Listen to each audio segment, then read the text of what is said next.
हार कर जीतने वाले को बाजीगर कहते हैं। ये सिर्फ फिल्मी डायलॉग नहीं है, कई बार राजनीति पर भी बिल्कुल सटीक बैठता है। और आज कहानी ऐसे ही एक कमबैक की हम करने वाले हैं। कहानी प्रशांत किशोर की। सिर्फ 9 महीने पहले पहली बड़ी चुनावी हार मिली। आलोचकों ने कहा रणनीतिकार राजनीति नहीं कर सकता, लेकिन 9 महीने के बाद वही प्रशांत किशोर ऐसी वापसी करते हैं कि पूरे बिहार की राजनीति में उनकी चर्चा होने लगती है, इनफैक्ट पूरे देश में।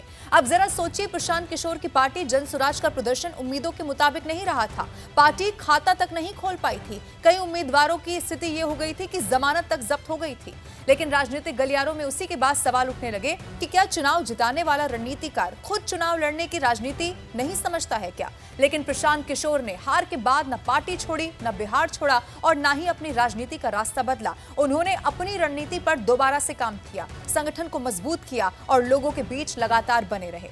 पटना की बांकीपुर विधानसभा सीट, जिसे भारतीय जनता पार्टी का करीब 3 दशक पुराना गढ़ माना जाता रहा, वहीं से प्रशांत किशोर ने अपनी पहली चुनावी जीत अब दर्ज कर ली है। ये सिर्फ उनकी पहली व्यक्तिगत जीत नहीं है, बल्कि जनसुराज के लिए भी एक बड़ा राजनीतिक मील का पत्थर माना जा रहा है। लेकिन प्रशांत किशोर की जीत इतनी बड़ी क्यों है, अब ये मैं आपको बताती हूँ।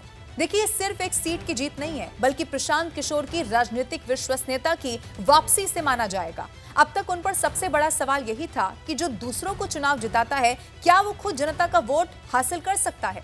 बांकीपुर ने इस सवाल का जवाब बखूबी दे दिया है। ये जीत इसीलिए भी बड़ी है क्योंकि बांकीपुर कोई सामान्य सीट नहीं है। इसे, जैसा मैंने आपको बताया, बीजेपी का मजबूत गढ़ माना जाता रहा।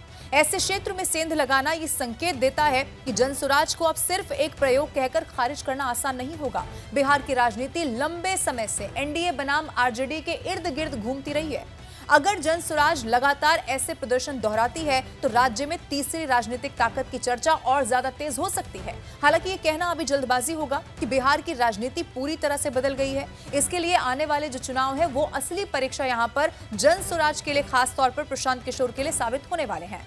लेकिन इतनी बड़ी जीत प्रशांत किशोर को आखिर मिली कैसे? यानी कि कौन सी वो रणनीति थी जिस पर प्रशांत किशोर ने बखूबी काम किया, वो मैं आपको बताती हूँ।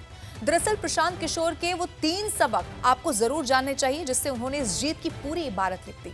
पहला सबक, हार स्वीकार की, बहाने नहीं बनाए। चुनाव हारने के बाद प्रशांत किशोर ने ना ईवीएम पर सवाल उठाए और ना ही सिस्टम को कोई दोष दिया। उन्होंने सार्वजनिक तौर पर पूरी हार की जिम्मेदारी ली और ये माना कि वो लोगों को अपने विजन पर भरोसा नहीं दिला पाए और यही आत्ममंथन उनके अगले कदम की शुरुआत बना। एक और सबक, रणनीति बदली, लक्ष्य नहीं। हार के बाद उन्होंने अपने अभियान का जो पूरा का पूरा ढांचा था वो बदल कर रख दिया। बड़े बड़े आयोजनों की जगह जमीनी संगठन, पंचायत स्तर, पूरे नेटवर्क और स्थानीय जो कार्यकर्ता हैं उन पर प्रशांत किशोर ने जोर दिया। यानी कि सपना वही रहा, लेकिन उसे हासिल करने का जो तरीका था वो बदल दिया गया। एक और बड़ा सबक, उन्होंने बिहार नहीं छोड़ा। सबसे आसान रास्ता था कि हार के बाद वो पीछे हट जाते, लेकिन प्रशांत किशोर लगातार बिहार में डटे रहे। नई यात्राएं निकाली, कार्यकर्ताओं को फिर से अपने साथ जोड़ा और राजनीति को लंबी लड़ाई की तरह उन्होंने लड़ा। 9 महीने के बाद उसी मेहनत का नतीजा उनकी वापसी के रूप में सामने आ गया। लेकिन आज जिस प्रशांत किशोर की हम बात कर रहे हैं, वो पहचान सिर्फ एक नेता की नहीं है। राजनीति में आने से पहले वो देश के सबसे चर्चित चुनावी रणनीतिकारों में गिने जाते थे। संयुक्त राष्ट्र यानी कि यूएन में काम करने के बाद उन्होंने चुनावी रणनीति की दुनिया में कदम रखा। 2014 नरेंद्र मोदी के चुनाव अभियान से उन्हें राष्ट्रीय पहचान मिली। इसके बाद नीतीश कुमार, कैप्टन अमरिंदर सिंह, इसके अलावा जगन मोहन रेड्डी, ममता बनर्जी, ऐसे कई बड़े नेता हैं जिनके लिए सफल चुनावी रणनीतिकार वो साबित हुए। लेकिन दूसरों को जिताने वाला ये रणनीतिकार जब खुद राजनीति के मैदान में उतरा, तब असली चुनौती, असली लड़ाई शुरू हो गई। फिलहाल ये कमबैक एक संदेश जरूर देता है, राजनीति में एक हार किसी नेता का अंत नहीं होती। असली पहचान इस बात से बनती है कि हार के बाद वो उठता कैसे है, उससे सीखता कैसे है। अब देखिए, जो सबकी नजर है वो बिहार विधानसभा चुनाव पर होगी। वहीं पर तय होगा कि प्रशांत किशोर की ये जीत सिर्फ एक सफल वापसी थी या फिर बिहार की राजनीति में किसी बड़े बदलाव की शुरुआत।